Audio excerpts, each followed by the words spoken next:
This next block, I want to talk a little bit about normal respiration.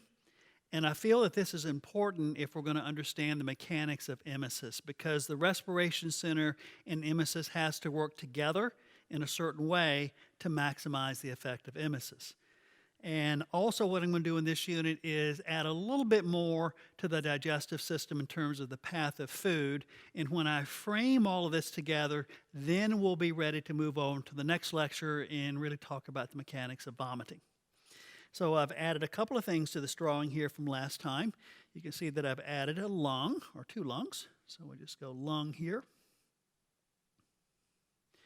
And the conduit that communicates air to the lungs, as we know, is the trachea. So I'm just going to draw the trachea in here, and we'll just label that over here, trachea.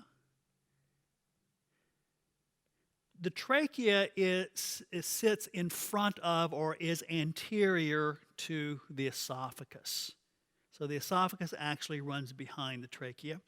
And then as we go up the trachea in the proximal end, we run into another structure called the larynx, and I have this outlined in a red color here. So that's going to be my larynx. And we'll talk a little bit about the larynx in more detail in the next page. So one of the things you'll note I have drawn here is this heavy red line, and I'm going to let that be our diaphragm. And we all know or have a basic understanding of the diaphragm. It's this dome-like skeletal structure that sits between my thoracic cage and my abdominal cavity. And when the diaphragm contracts, then we're going to inhale. When the diaphragm relaxes, then we're going to exhale. So let's talk a little bit about that. First of all, why is it a dome? Why is it not flat? Well, if the diaphragm was completely flat or horizontal, then when that muscle contracts, there was nothing it can really do. Whereas if it is a dome-like shape, what happens during the contraction of the diaphragm is that the diaphragm then goes downward. So it's very important as the diaphragm contracts that it moves downward, and the reason it's able to do that is because it's a dome-like structure. The reason that the diaphragm wants to move downward is we're trying to create negative pressure in the lungs, because the idea is that I want the pressure in the atmosphere to be greater than the pressure in the lungs, and then if I have that pressure gradient, then the pressure from the air from the atmosphere is going to flow into the lungs. So as the diaphragm contracts, then that is going to lower the pressure in the lungs, and here I have my atmospheric pressure. And so if the atmospheric pressure is greater than the pressure in the lungs, then air is going to flow into the lungs. And so that negative pressure is created by a gentle contraction of the diaphragm. Now, you and I, as we just are relaxed, we breathe anywhere from 12 to 15 times a minute. And every time we inhale and exhale, we move about a half a liter of air. And so a normal breathing pattern, the medical term for that is eupnea. Whoops.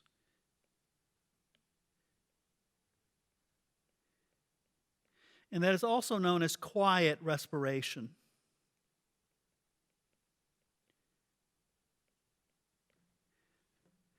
So you and I are basically involved in quiet respiration at this moment. So all that's involved with that is just, again, a gentle contraction of the diaphragm. Now, what causes the diaphragm to contract? Well, the thing that causes the diaphragm to contract are two major nerves that goes to the diaphragm. And the nerves are called phrenic nerves.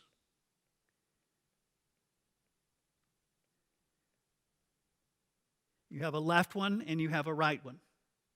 So as action potentials progress down the phrenic nerves, synapses on the skeletal muscle that we're calling the diaphragm causes the diaphragm then to contract. The phrenic nerves arises out of my spinal cord at the neck level. And of course, the spinal cord segments at the neck level, we call those cervical spinal cords. And so the actual neuronal cell bodies that gives rise to the right and left phrenic nerve come from spinal cord levels, circle levels, C3, C4, and C5. Those neurons send their axons out, leaves the spinal cord, and forms a phrenic nerve. The phrenic nerve comes down and then innervates the diaphragm. And those phrenic nerves are in my thoracic cage or my thoracic cavity. Now, the thing about the neurons in C3, C4, C5 that form my phrenic nerves is that those neurons don't know the degree in which they are to contract, and they don't know how often they are to contract. So what you have is you have respiratory control centers in the brainstem, and I'm just going to say respiratory control.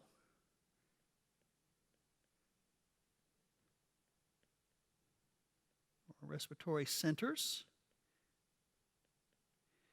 and they're in the brain stem, and you're going to find them in the medulla and the pons area of the brain stem.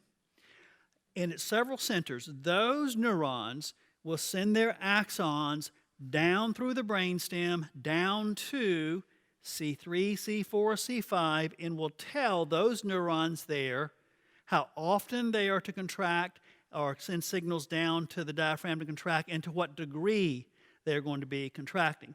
So the control of respiration is a brainstem function. It's in the pons and in the medulla. And again, the reason I'm bringing this up because it's going to be very important to understand that when we talk about the neurobiology of emesis. So if we're having, again, quiet respiration, that's basically all that's happening. When at the end of the inspiration, we inhale about a half a liter of air, then what will happen, the signals going down the phrenic nerve will stop, and then the diaphragm will relax, and as the diaphragm relaxes, it will return to its normal shape. Now, what happens when you inhale some air, it's almost kind of like putting some air in a balloon, and then when you let the air out of the balloon, because you have elastic forces of the balloon itself, will contract, pushing air out of the balloon. Well, a similar sort of thing happens with your lungs in the sense that the lung tissue has an elastic quality. And so when you put air in there, it inflates it. And then when you let air out, the lungs are going to start squeezing and then pushing the air out. So when the diaphragm relaxes, the elastic energy, the potential energy stored in the lungs themselves, because they're elastic, will squeeze the air out. And so what will happen is now the pressure will actually get greater or become greater, and it'll be greater than the atmospheric pressure, and now we have a reversal of roles where the pressure in the lung is greater than the pressure in the atmosphere. Therefore, we're creating a pressure gradient. Therefore, air moves out. And in that process of the elastic recoil of the lung, so it's going to, again, it's going to go back to its normal shape. It's going to pull the diaphragm up as well, returning it to its normal formation or its normal structure. So that's what happens during quiet respiration. Now, if you are getting on a treadmill or you're spinning or you're running or jogging or whatever, you know that your pattern of breathing changes. You're going to breathe more rapidly and you're going to breathe more heavily or more deeply. And again, all of that is controlled by the brainstem, the pons and the medulla, the respiratory centers on there. But other things happen that make this work. So we have, in quiet respiration or in eupnea, the only thing that's really working is a gentle contraction of the diaphragm. When we're involved in deep breathing or hyperpnea, I'm going to spell that for you.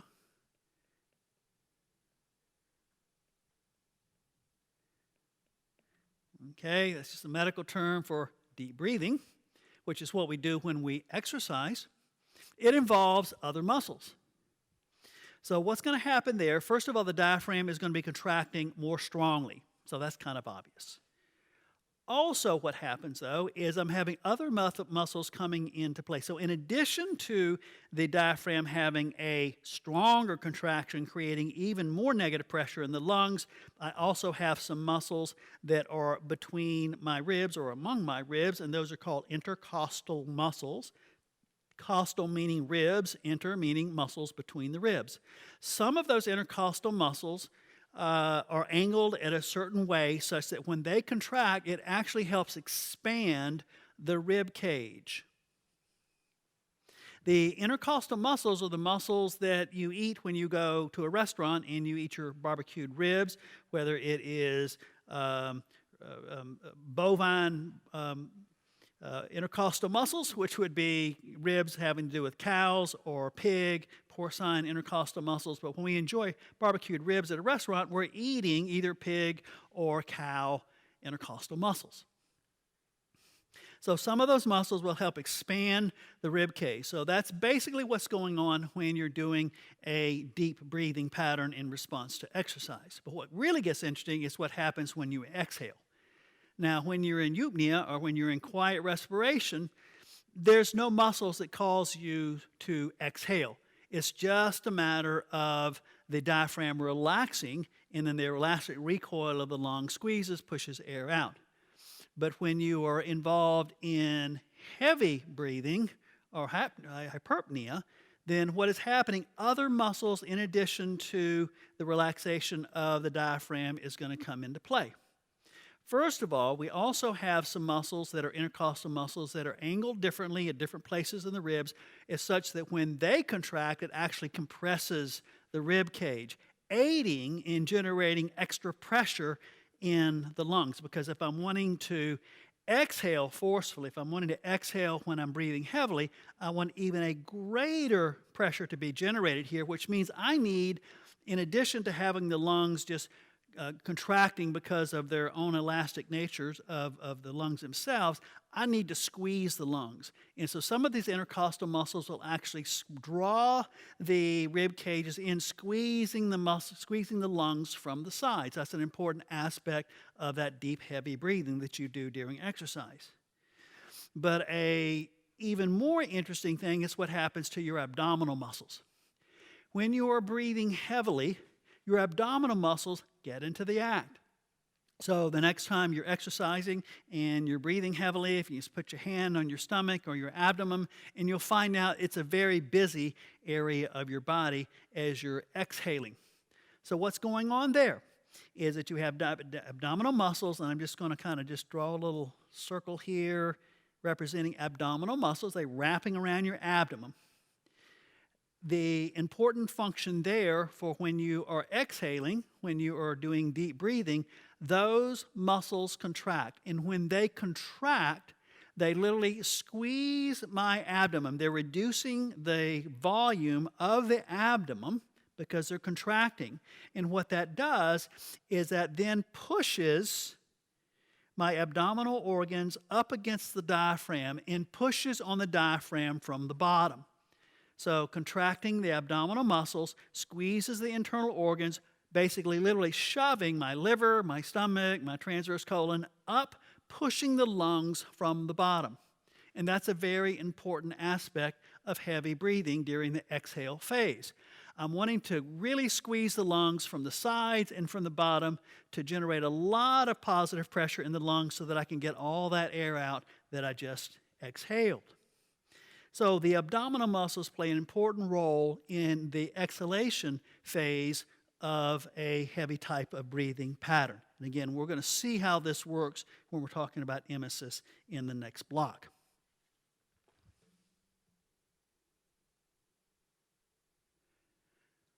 So one of the points that I want to emphasize here is that you have to have coordination of the contraction of the diaphragm during inhalation and then the relaxation of the diaphragm during exhalation if we're talking about hyperpnea or heavy breathing.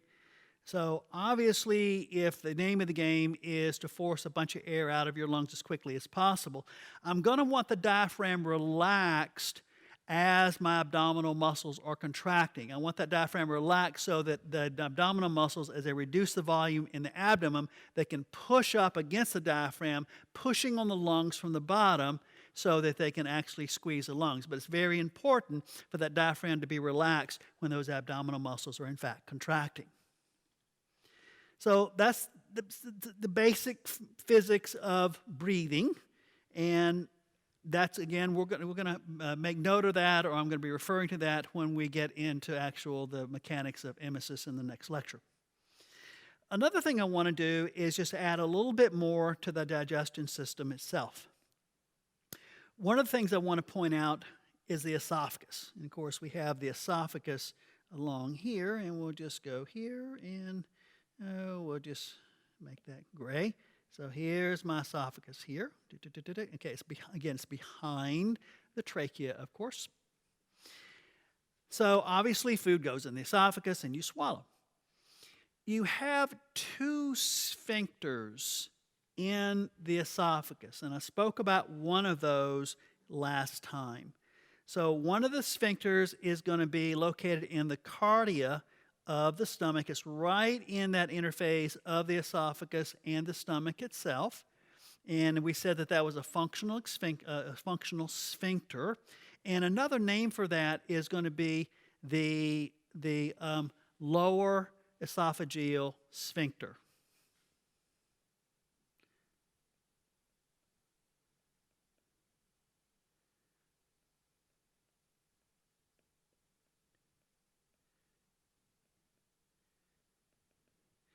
And you'll often see this as LES.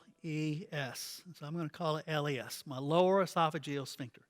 And obviously, as I said last time, its role is to be contracted to keep the contents of the stomach from refluxing back into the esophagus.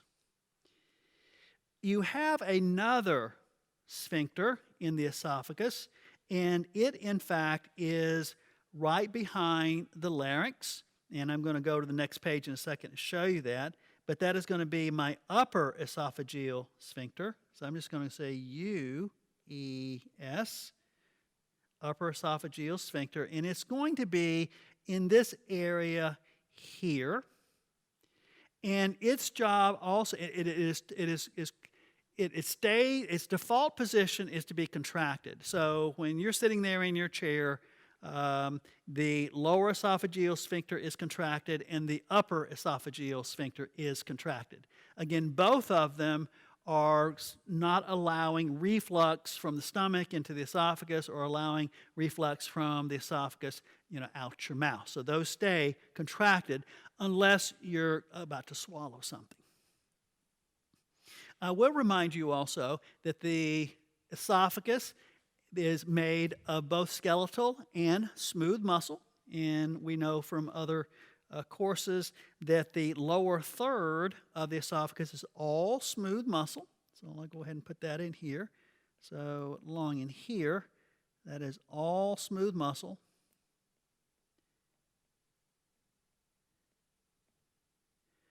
In the upper third of the esophagus, which is going to be, in this area in there, that is going to be all skeletal muscle.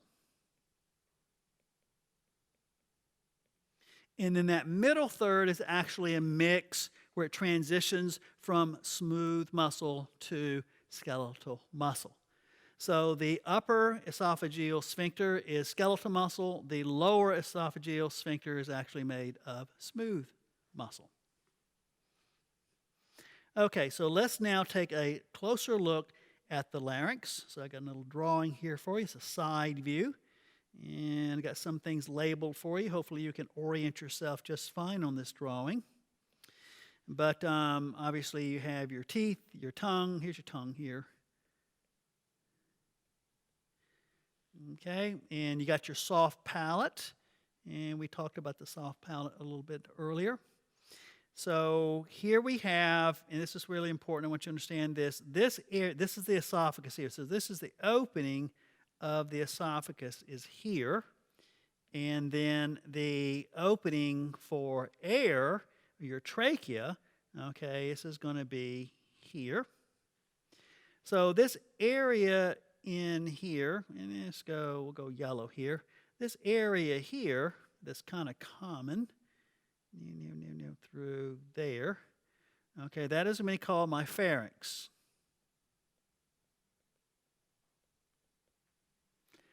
So the pharynx is this muscle tube. Again, muscle tube is skeletal muscle. and it is the common tube or the common conduit through which both air and food would pass. And then as contents in the mouth or the nasal cavity, here's the nasal cavity up here, of course. Okay, as air goes down through here, again, hopefully air is going to end up going there. And then if we had food, and the food is hopefully going to go in that direction there.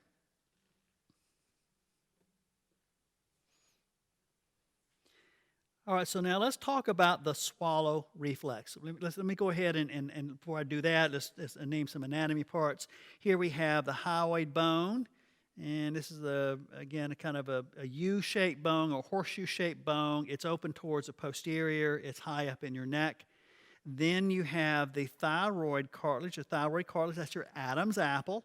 So the thyroid cartilage, we'll go a different color here. We'll go brown. So the thyroid cartilage is actually there, okay?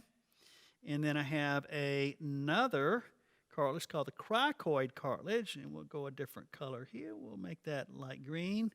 So that is going to be my cricoid cartilage there. So there's my cricoid, there's my thyroid there, and there's my hyoid bone.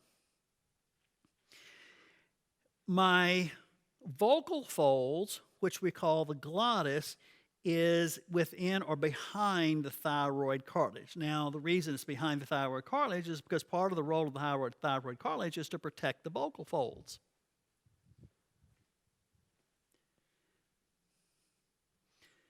So, when you are swallowing, obviously the object of the game is for food not to go into the trachea, not to go into the larynx. And oh, by the way, this whole area here is considered the larynx.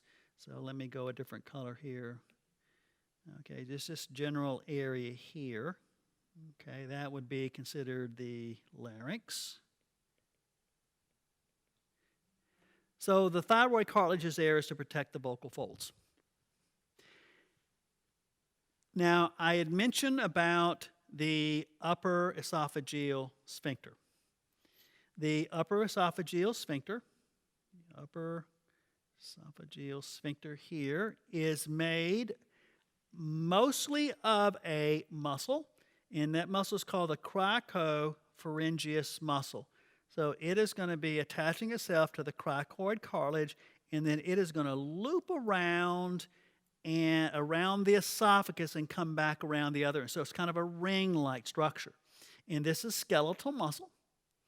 And so when the cricopharyngeus muscle contracts, then it is going to be squeezing the esophagus. So this is the major part of the upper esophageal sphincter is, in fact, the cricopharyngeus muscle. It's the main one involving that sphincter.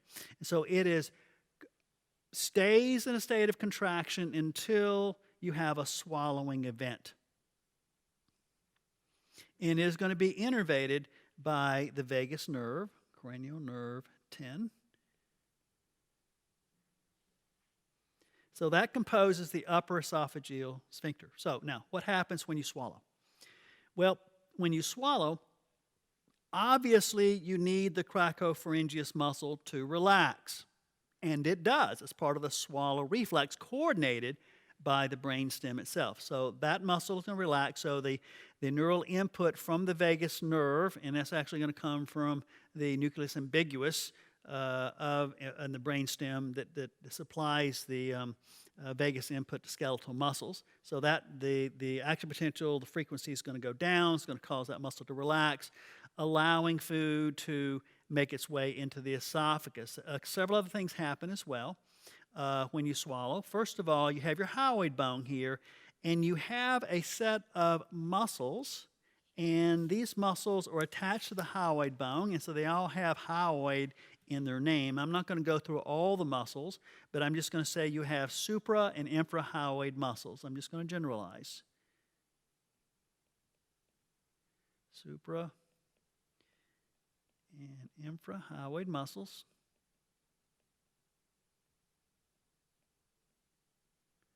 So supra meaning above, infra meaning below. So all these muscles are attaching to this hyoid bone, and I have a set of muscles above attaching, and I have a set of muscles below attaching. So what happens in the swallow reflex is you're going to have a coordination of these hyoid muscles, and it's going to end up moving the hyoid bone up and forward. So it goes up and forward. Also, I'm going to have some muscles that are going to take the thyroid cartilage and also move it up and forward. What this literally does is that it pulls the larynx away from the esophagus. So not only does the cricopharyngeus muscle have to relax, but I'm wanting a movement away of the larynx, pulling open the esophagus, allowing an easier path for food to go down the esophagus. Another thing that's going to happen as well is this epiglottis, this little cartilage here, is going to go down and will basically close off and hinder from food actually getting into the larynx, because you want to shunt the food into the esophagus. So you have two things going on here. One is that cricopharyngeus muscle has to relax. The other is that I'm going to have movement of the larynx and the hyoid bone up and forward, literally opening up the esophagus, facilitating the swallowing of the food. The muscles that are innervating the supra and infrahyoid muscles themselves is made a collection of some cranial nerves and other nerves. Again, I'm not going to get into that much detail on the anatomy. Suffice it to say that cranial nerve 5, which is going to be my trigeminal nerve,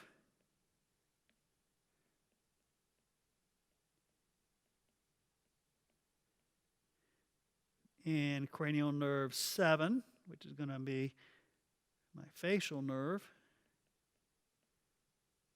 and then cervical nerves C1, C2, and C3 are going to be innervating these supra and infrahyoid muscles. So what I'm telling you there is a part of the swallow reflex involves a well-coordinated pattern of nerve impulses to cause these muscles to contract and to relax, allowing this movement of the larynx, which is going to literally pull the esophagus open with a relaxed cricopharyngeus muscle. Again, that is innervated by cranial nerve 10. So this is basically what happens in a swallow reflex. All right, so what I'm going to do now is that I'm hopefully have built a basis for you in terms of swallow reflex, and then also some basic anatomy in a little more detail in terms of mechanics of breathing, and then what happens in the esophagus, such that when I now move in the next lecture talking about the actual mechanics of emesis, I'm going to be referring back to this, and hopefully this lecture here has given you some context in which I can make those references. So anyway, I'll see you next time.